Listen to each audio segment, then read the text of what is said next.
Hi, I'm Jay Thomas, and welcome to Bald Tires powered by Shield Coatings. Today, my guest is somebody who's very special to me, and I can say has played a very influential role in me becoming the car guy I am today. I've heard a lot of these stories before, but I thought it was time to share them with you. In my family, we call him Gramps. I'm very fortunate to be in my 30s, but I still have grandparents with me. And today, Gramps joins me to talk about some great stories. Now, despite the fact that he's 93 in April of 2022, you'd never know it. So sit back and relax because we're going to go through cars that, starting from the 1930s, the ones that Grandpa drove on the farm, the ones that he owned throughout his days in the Air Force as well. So here's my Grandpa Ted Cassette in part 1 of Driving Through the Decades. Thanks for listening to Bald Tires, because when you make great memories, you make bald tires. You scrimped and saved, checked the couch cushions, and filled the swear jar. And finally, it's in your garage. After all those years, that car you've been dreaming of has arrived. Protect your hard work and investment with a visit to Shield Coatings. They can make sure your baby always looks as good as it does right now. Don't let road salt wreck your ride. Shield Coatings specializes in undercoating and rust proofing for vehicles of all shapes and sizes. Using environmentally friendly wool wax, Shield Coatings can prevent rust from ever taking hold of your daily driver or the project car you spent countless hours working on. Looking to make sure that classic stays classy looking? See Chad at Shield Coatings for more details. Shield Coatings also features sound deadening undercoating to make your ride ultra quiet, and paint correction and ceramic paint protection for the ultimate shine. Find Shield Coatings on Instagram, Facebook, and on Faithful Avenue in Saskatoon. Shield Coatings, anything to make your vehicle look better and last longer. So I find myself in a very familiar kitchen table, and I'm here with my grandpa, and we're calling this Driving Through the Decades because I think he's had a few years under his belt of driving over the years, and a pretty incredible story. We're going to start right at the very beginning. Gramps, thanks for coming on with me. You're welcome. Thank you. I want to talk about some of the different things you've done over the years. You were in the Royal Canadian Air Force and part of the ground division. We'll get to that. And then you worked for SGI, and we'll talk a little bit about that. But I want to talk about all the amazing cars you've driven over the years. So let's start with this. You grew up on a farm outside of Kildare, Saskatchewan, right? That's correct. Yeah? Yes. So you were born in 1929. That's right. Yeah. 29th of April. And you were one of how many kids? There was 16 in our family, 8 boys and 8 girls, 2 sets of twins, and then a total of 18 with Mom and Dad. With Mom and Dad. On a 2-story farmhouse with no trees anywhere. There was about 2 trees that were left. I think that was all. So your dad, my great-grandfather, came from the U.S., right? That's correct, yes. And my great-grandma, your mom came from where?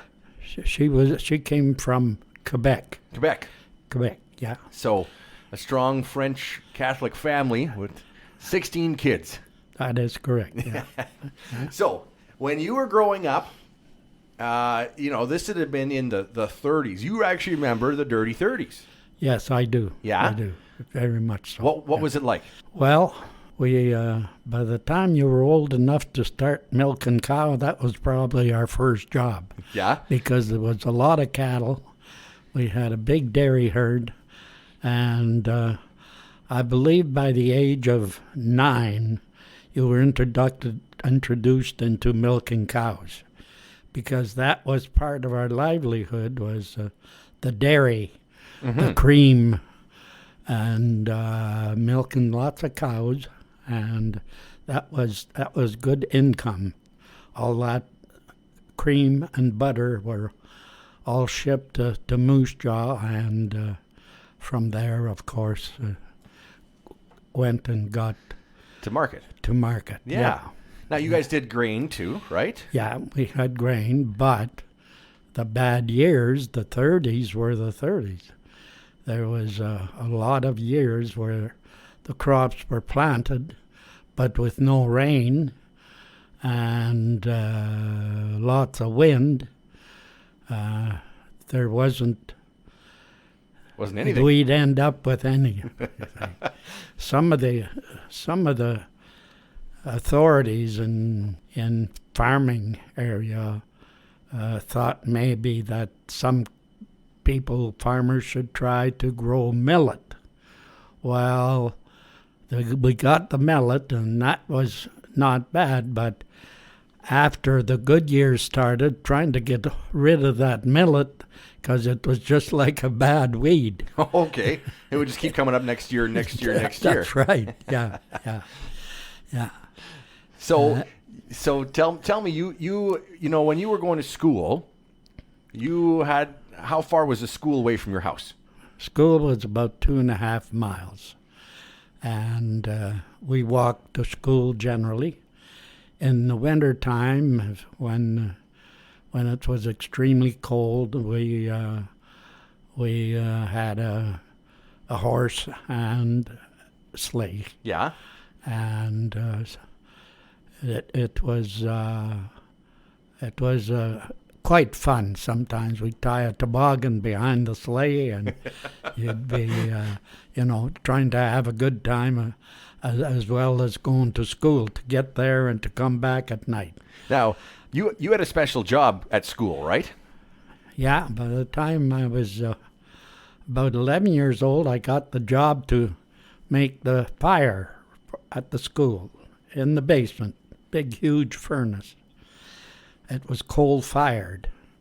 So I'd get up nice and early. I had to get up early and have breakfast, and then I would go up about around 6 o'clock in the morning, walk to school, and get the fires going at the school. And I got paid for that. It wasn't very much, but at least it was something. And I did that for about, I guess 3.5 years. So I was the official fireman for the local school. That's pretty cool. Yeah. So you guys had some machinery on the farm, right? As you were growing Yes. up, it wasn't just always plowing with just horses and everything. It probably was when you were young, right? Yes. No, we got some big old farm tractors. The one that I remember was a 1530 McCormick Deering tractor. Okay. With the lugs on, no rubber. Just metal. Just metal lugs. And I drove that thing. And believe me, it wasn't an easy chore because there was certainly no power steering. It was, when you tried to turn a corner with that, it was a real heavy load. You really had to hang on to that steering wheel to get turned. So it wasn't easy. Now, that ran on, what did it run on? Gasoline. It was a gas engine. Yeah. Yeah. Yeah. Yeah, it was a gas engine. Gasoline, yeah. So what was the first car that you guys had? First car that we had was a Model T. Yeah? Yeah. One with a box on the back. Okay, it was a truck version. It's a truck version, yeah. Yeah. Yeah. And you could never drive straight up a hill. You had to reverse the vehicle, turn it around at the bottom and go backwards, because then you had a front-wheel drive. That's why front-wheel drive is so important. Yeah. You can pull more than what you can push. That's right. Yeah. But then if you went up too steep of a hill, the gas wouldn't go towards the engine either, would it? Yeah, that's right. Yeah. But if it was going the other way, it would always run into the engine. Run into the engine, yeah. Because it was just gravity fed. There was no pump or anything like that, No, right? no. Did you ever drive the Model T? Oh, yes. Yeah? I drove the Model T. Because it's all wonky, right? It's got different controls. Oh, yeah. There's a reverse pedal and the throttles on the... It's all different. Oh, yeah. Very, very different. But I broke my arm one morning cranking, starting the Model T. I was headed to school. It was exam time. And my brother-in-law was sitting behind the wheel, giving me the when to crank. He was operating the controls and trying to get it started, and the thing backfired and hit my arm and broke my arm just above the wrist. Oh, my gosh. And it was the first day for summer exams. And so it broke my right arm for writing. Oh, no. So I had to do all my tests orally with the teacher. Really? Yeah, orally. Now, imagine yourself trying to do math orally, because I couldn't write. And the spelling, I was 100% with that. I had never had any problems with spelling. But when it came to the other stuff, it was pretty difficult for me. Yeah. And that teacher would not give me a break either of pretending I had answered them correctly or anything, because he was very strict. So, but I passed my grade, which I thank the Lord for, because that was a pretty rough time for me. No kidding. Yeah, not being able to write. And then my mom had made a homemade cast. There was no such thing as going to the hospital or to go see a doctor. It was just the medication was all done at home by my parents. Yeah. So as you were growing up on the farm there, you'd gone to Kildare, the close town, and then Gravelburg, right? Yes. Yeah. And did you get any further than that when you were growing up? Did you ever make it to Moose Jaw? I made it to Moose Jaw. I don't know what age I was. I was probably 15. But I had a calf that I raised myself, looked after, and made sure that he was fit ready for market. And then I went with the dray man, the delivery man, and that picked up my animal to take him to Moose Jaw to the stockyards. And that was my first time in Moose Jaw. That must have been like going to New York. It was, yes. You had never been really off the farm or anywhere big, right? No. So I was just amazed at what the city looked like. And I walked back and forth across the bridge there to get to that where I had dropped out the stockyards. And wandering, I walked back about 3 times from downtown Moose Jaw. And my animal was still there, waiting. And then on about the 4th time when I walked, he was gone. He'd disappeared. Oh. So then I knew that my check would be waiting. But you probably hadn't even seen, like, plumbing until you got to Moose Jaw. No, that's correct. Like, Yeah. because on the farm, when you were growing up, there was no electricity, right? No electricity, no plumbing. No plumbing, Yeah. no indoor plumbing, so you had a biffy outside. Yeah, good outside plumbing. But probably that time you went to Moose Jaw was the first time there was a flush toilet. That's correct. That's correct. Yeah. But I did investigate, and I made sure that I knew what to do. But they did have at the railway station later on, when I come by train to Moose Jaw, they had washrooms in there, but you had to have a dime to put in the thing before the door would open. Really? So if you didn't have any money, you were out of luck. I guess that's called shit out of luck, isn't it? Yeah. A dime, that's a lot of money back then. Yeah, it was. It was, yeah. So you guys had the Model T as you were growing up on the farm. It's time for the Shield Coatings question of the day. And that is, I want you to tell me about a time that, a little accident happened, and I know of a good story. And it involves a turkey. Tell me that story. Well, Mom and Dad were heading to town Saturday afternoon to go to the store to buy the food, and this was a Model A that we had by then. Okay. A Model A, and it was parked in the garage. So of course I learned to drive it, of course, just around the house, around the farm, and so when they were heading, I said to Mom and Dad, "Oh, I'll go and get the car out for you and bring it up to the door, near the porch when they come out." So I go and I back the Model A up, and of course the turkeys were always hanging around all over the farm, and I backed over one of Mom's turkeys.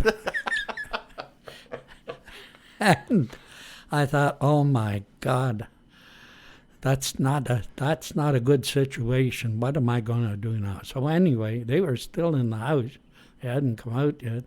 So I backed the car up and moved it around. My dad didn't drive. I knew my mom would be doing the driving. So I took the turkey and I put him on the right side under the car wheel where they couldn't see it. So, because Mom would get right from the door, from the step, and into the car. But Dad had to walk around, and he walked around the front, and he never bothered looking, So anyway, he got in the car, and of course they take off. And I said, Mom, whoa, stop. You just run over a turkey. So she stopped and started, got out, and oh my gosh, she said, that's terrible. But then there's no more problem. So she thought she did it. Did you ever tell her? I did tell her finally after when I come on vacation for holidays. I eventually did tell her about that story. Oh, that's pretty funny. Yeah. So the Model A was there. You guys got rid of the Model T, or did you have both at the same time? No, the Model T had been retired and the Model A, and then they had bought a 29 Dodge car, a 4-door, beautiful car, but it would never start in the wintertime. Well, did you guys have, did you have coolant? Could you drive them in the winter? Well, it depended on the winter. Okay. Sometimes, like late fall, sometimes the road would be open, but then around the Christmas time, then you forgot about the car. Driving any car. Yeah, you couldn't. So then it was you couldn't do it. Horse and sleigh or horse and wagon or That's buggy, right? Yeah. So, but that Dodge was a terrible starting car. You couldn't. When the sun would go down in the summertime, you couldn't start it. It had electric. Did it have electric start? Yeah. Yeah. Yeah. It did. Hey. It did. That was not a good car. So then my dad also, they were building Essex cars in Moose Jaw. Yeah. There was a factory, right? Yeah, there was a factory. And so they went to Moose Jaw, him and Mom, and they bought a new Essex. Really? And they drove it home on the farm. They parked it a little ways away from the house. And during the night, I guess something must have heated up while they were driving. I don't know, maybe run out of oil or something. And all of a sudden the fire started and they noticed flames the flames and got outside. It was too late. The car was And it was brand new. brand new from the factory in Moose Jaw. And it just went So up. of course they just lost that. In those years there was, insurance was, there was no insurance or anything. No. So it was just lost money. Whatever they paid for it, I have no idea. But it was completely lost. Oh my gosh. Yeah. So, you had family, brothers, who served in the Second World War, right? That's correct. Yeah. So you grew up a little too young, just by a few years, Yeah.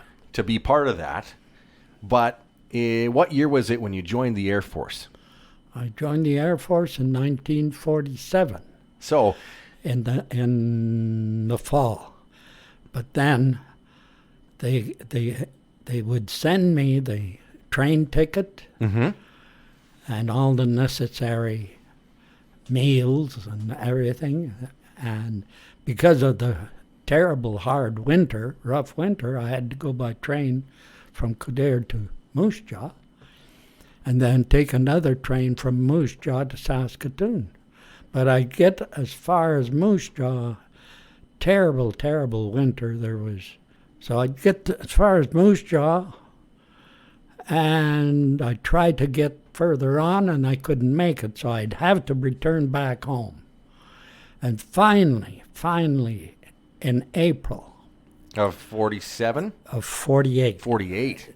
April of 1948, I took the train to Moose Jaw, and I managed to get to Saskatoon, where I had to sign on the dotted line for the Queen. Right. There's quite a bit of, you've talked about this before, this winter of 47. And, it's easy to look up. If you're listening right now, just Google Saskatchewan winter of 1947. There's lots of historical articles. That was record-breaking snow that's almost never been broken again. Like, the pictures are of the snow piled up so high. Not even piled, it just drifted over so high. Just the tops of the telephone poles. That's correct. I had a picture of one of my nephews that lived in Regina, and he was standing up and he was leaning against the telegraph pole. And the snow was about 2 feet from the top of the telephone pole.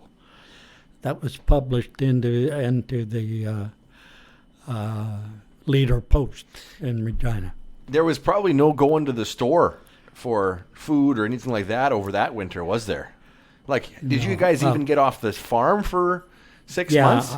Well, we managed to get to that little local store, with sleigh and horses. But it was a terrible, terrible winter. It was. And the house was still warm, even though it was like that? Well, it had to be. Yeah? Yeah. Yeah. Oh, we were well equipped. We always used that coal, black coal, and it worked very, very well. Yeah. Yeah. Keeping things warm. Yeah. So, I remember a story about, maybe it was that Model T. Wasn't there a story about that going into the ditch once? Well, no, that was another 28 Chevy. Oh, okay. That one of my brother-in-laws had, and he had passed away. So that was left for us to tinker around with. So my older brother, Pat, decided we should go to church on Sunday, and he was going to drive this 28 Chevy with no license on it or anything. Or we didn't have driver's licenses either. So anyway, we had to get to church, and he was doing the driving, and of course the road was a little bit tricky. There was quite a few spots where it had melted a bit, and then the ruts always were there, and This one spot was fairly high. There was a ditch.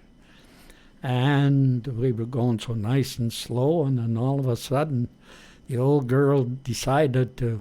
I was on the outside, the one smaller brother on the inside, and Pat was doing the driving. Landed right in the ditch on the side, on my side, and both of them are laying on top of me. So we got, and a neighbor was coming with driving an older car, and he had room for us. So he said, I'll take you the rest of the way. You can get to church at least. And then after we'll get some gas and oil and figure out on the way back. So we went to church and come out. And he drove us back with some gas and oil. And, but anyway, we got the old girl, the three of us got on the side there and put her back up on her feet. And there was no damage to speak of.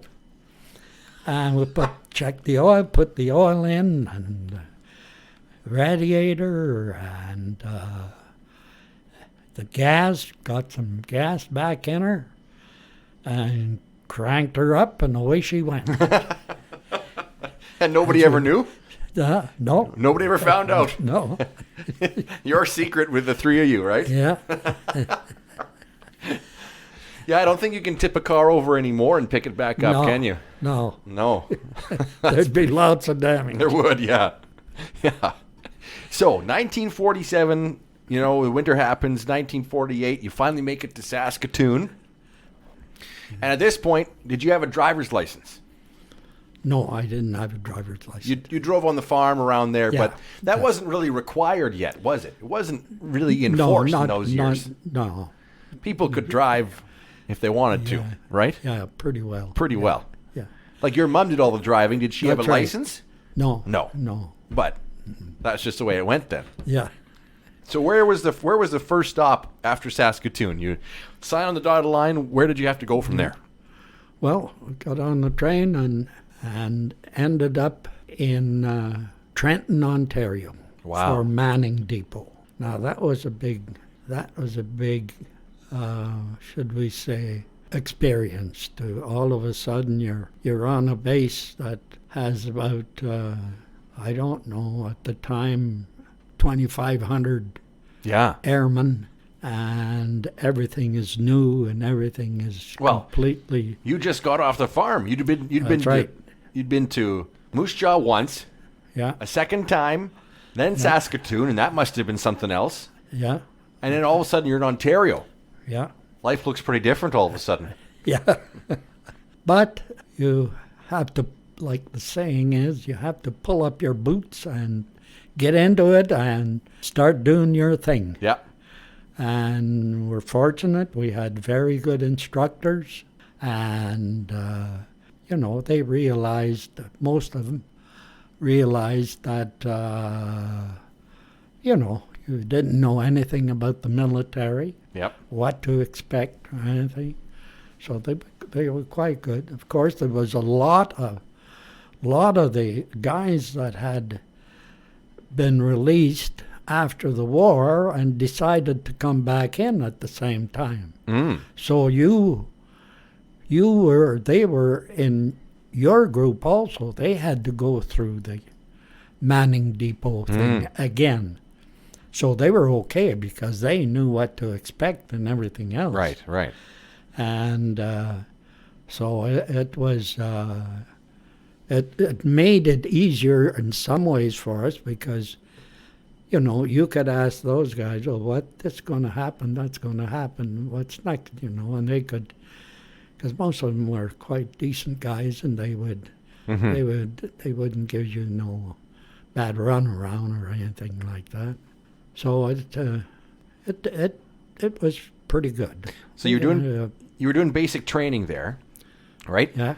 You had set off to join the Air Force to actually get in the air as a pilot. That was your That's correct. goal, right? I had done all the tests for that and everything, and it was all systems go for that. But The only thing at that time, you could not go aircrew with corrective lenses. And my eyesight didn't meet the standards, so I was disqualified for aircrew. So when did you find that out? Were you already through basic training? About halfway through basic training, and I found that out because they sent me. I had to wear glasses. They sent me to London, Ontario to go through the process there of getting glasses, and but I had to go ground crew. So I elected to go in with the heavy equipment, with the cranes and bulldozers and that kind of stuff. Yeah. Which is still pretty exciting because there was a lot happening at that time with the Air Force, right? Because this is getting into Cold War era, right? So correct. All of a sudden, then they're building all kinds of radar bases all over the world, and so ground crew was pretty important at that point too. That's right. Yeah. So you got through basic training. Where was the first posting? Where did you go? My first posting was Calgary, Alberta. Okay. And I was with a unit there called Construction Maintenance Unit. And what they had done was there was two of them during the war, one in Toronto and one out on the west coast in BC. And they decided to amalgamate both of those in Calgary. So they moved everything from Toronto and from the west coast to Calgary. And so we became a very big unit.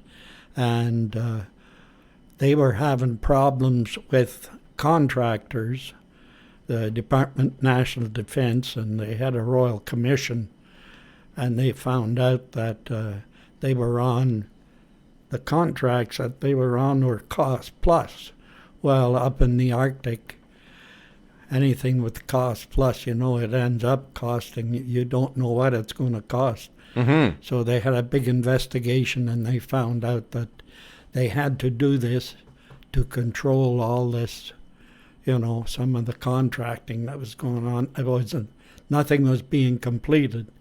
So we had to take over the Air Force unit had to take over and go into these places and finish off the projects that had been left behind. Gotcha. In the Arctic. So you were in Calgary as your first posting. Is that when you got your first car? Yeah, that's when I got my first car. So what was it? A 1939 Chevy Coupe. Two-door? Yeah, two-door, yeah. With a rumble seat? No, Nope, it didn't trunk. have a rumble seat. Had the trunk. But I got that all fixed up to whatever little problems with it. And I put the Air Force plaid interior finish in it. Cool. Yeah, and so it was a very, very nice vehicle. I had it newly painted, and it was just like a new car, actually. So that would have been about, what, 1950 that you bought that?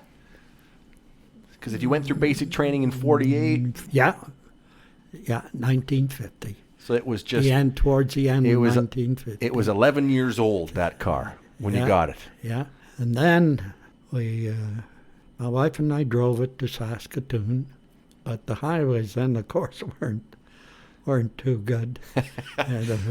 There was almost no pavement at that time, right? No. They were almost all gravel. Yeah. So we drove it twice, I think. We came to Saskatoon, Edmonton. I had a brother in Edmonton, and then my friend had bought an Austin car, an A30, and I really liked that car. I thought, boy, and they weren't very expensive. So I talked to my wife, and I said, maybe I've got a sale for my Chevy, so maybe I might sell that, because I was just about doubling my money on what I had paid for that Chevy. So I thought, And so I went to Halford and Valentine in Calgary, and they had the Austin dealership. I sold my Chevy, and I bought that 1950 Austin. Really? 830. Had the sliding roof. It was like canvas, right, on the top? No. No? No. It was full of finish, but it had a sliding roof on it. Cool. And it had the little arms that flipped up on the side. Trafficators. Yeah. No signal lights, right? No. They were just But a little A arm. little arm that lifted up, held by a magnet. You'd have to touch this little thing, and up it would go. Yeah, to make your left turns and right turns. So that little car, what color was it? Black. It was black. Yeah. An A30. Yeah. Tiny little British car. That's right. Yeah. Now, wasn't there a little race that happened with that car too? Yes, there was. Well, it was. This friend of mine was a very good mechanic, top notch, and he'd gone through taking courses on mechanics and so on and so forth. So anyway, he said to me, he said, I think I could make that thing. He said, give it a lot more power. He said, and you could, because my other friend had inherited a bunch of money, so he bought a brand new Packard. Whoa. About Those were 51. I think it was 1951 Packard. It was as long as the house. And those were high-end cars. Oh yeah. They were worth a Yeah. fortune, right? Yeah. And beautiful, chrome, everything. Oh yeah, it was a beautiful big car. So anyway, he was always challenging me for a race, bugging the hell out of me with this little Austin. So anyway, I said to my mechanic friend on the weekend, I said, do you think we can tinker around with that little thing of mine there so I'm going to challenge him to a half-mile race or something. You know? So anyway, yeah, he said, we'll spend Saturday. And I don't know exactly, I kind of forget exactly what he done to it, but he took the head off, and I don't know if he ground, it seems to me he ground the head Really? down. Yeah, we had the machinery and everything in the Air Force to do that, so takes them off of so you get, and then he tinkered with a few other things in there. Because I know I had to get a new gasket set for, Yep. when he took that head off. And man, once he got that set up, that thing was moved like, holy cow. So anyway, of course, my other friend with the big jobby there, he doesn't know. So anyway, we're having lunch. We used to sit on the side of the hangar, and at lunchtime, it was nice sun there and grass, and of course the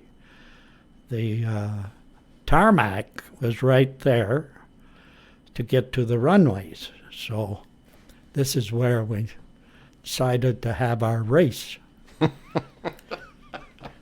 And there's about 25, 30 guys there all eating their lunch.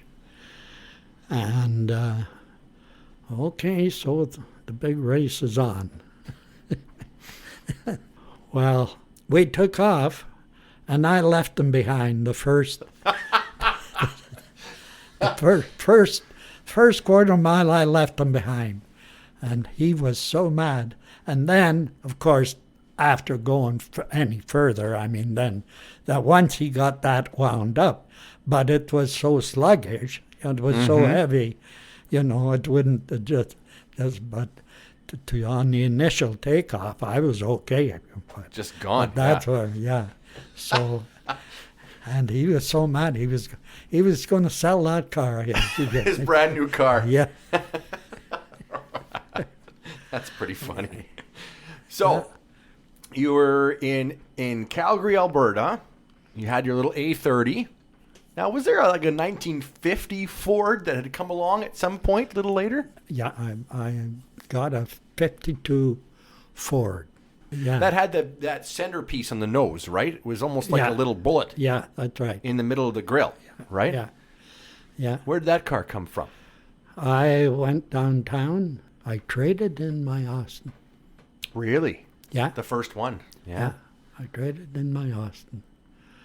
And they gave me a pretty good dollar for it. And I got that 52 Ford flathead. Mm-hmm. And that car gave me the best service of any car. It was absolutely amazing. Really? Yeah, that car. And I got to Toronto. I was transferred to Toronto, and I got to Toronto, and they were building new apartments where I was living, and we had to park on the street till they got all the parking areas straightened around. So we had to park on the street, and some guy in the middle of the night crashed into the back end of the 52 Ford of mine and made one hell of a mess. Oh, really? My car. But I was working part-time at this auto body shop Mm. in the evenings and on weekends. So I told the guy about this, and he said to me, don't worry about it. He said, we'll get that thing back like brand new. Mm-hmm. So my insurance covered it.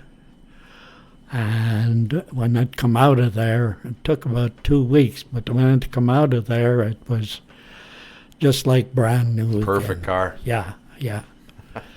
So I had that. I put on, I don't know, that car when I finally got rid of it, sold it, must have been over 500,000 miles on that car. Holy smoke.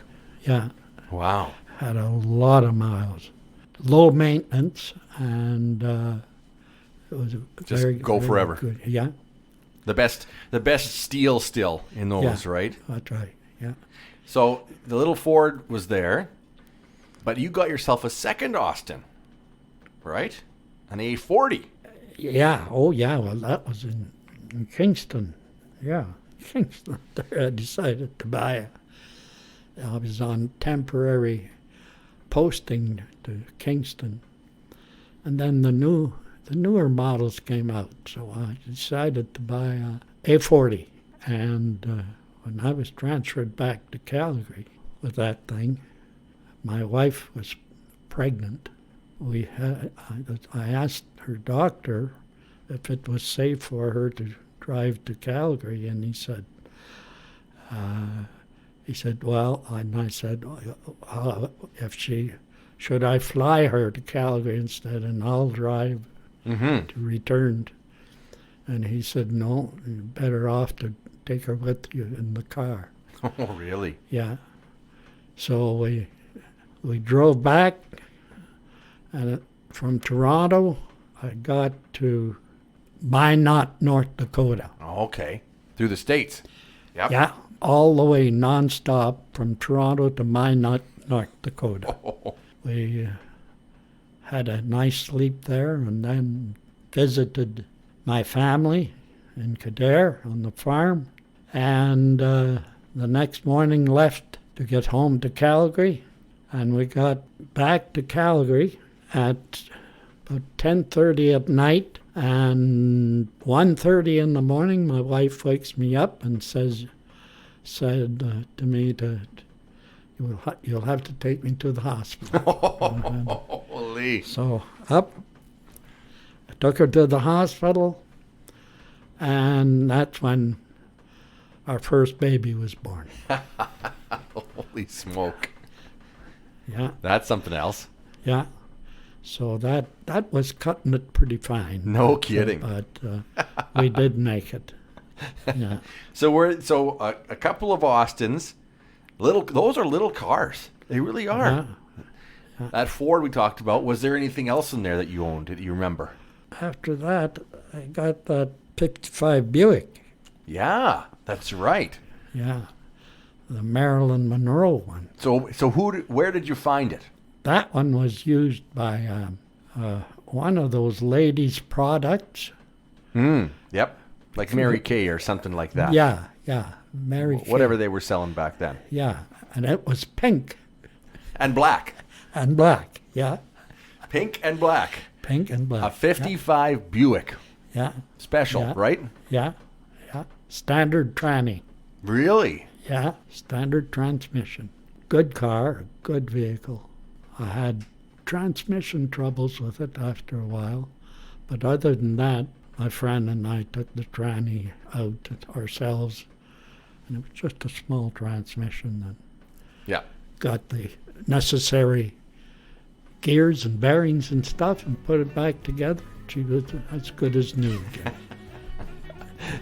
So that was probably the last car you owned before you got sent to Europe, right? That's right, yeah. So you had to sell it. Do you remember who you sold it to? Yeah, it was a civilian that worked for me. And because I found out 6 months ahead of time that I was going to Europe, so I knew I had to sell the car. So anyway, he said to me, you're going to have to sell your car. And I said, yes. Well, he said, make sure I get it. That's my car. He said, what's the price? And I told him the price, and it was more than what I had paid for. And he said, that's my car. You know what, Gramps? We're going to have to leave it right there until the next podcast. Thank you for listening to part 1 of Driving Through the Decades on Bald Tires. Join us next time for, well, the rest of the story with all the other exciting cars that Gramps has had over the years. Thank you for listening to Bald Tires powered by Shield Coatings, because when you make great memories, you make bald tires. Bald Tires, powered by Shield Coatings, is a proud member of the Saskatchewan Podcast Network, which is supported by Connexus. Does money spark joy in your life or cause you stress? If you said stress, you're not alone. For 42% of Canadians, their biggest stressor comes from money. At Connexus, they care about your financial well-being. Money doesn't have to be stressful, and Connexus is here to help. The Connexus #MoneyTalk blog provides expert advice, tips, and solutions for all stages of life and events. Getting married, buying a house, budgeting, saving, they cover it all and more. And did I mention it's free? Check it out today at connexusmoneytalk.ca and start feeling confident and stress-free about your money. The Saskatchewan Podcast Network is also supported by Direct West. Is marketing getting in the way of running your business? Direct West has a local expert team right here in Saskatchewan that will work with you to build your website exactly how you imagine it. Let them help you improve your online presence and head to directwest.com to learn more.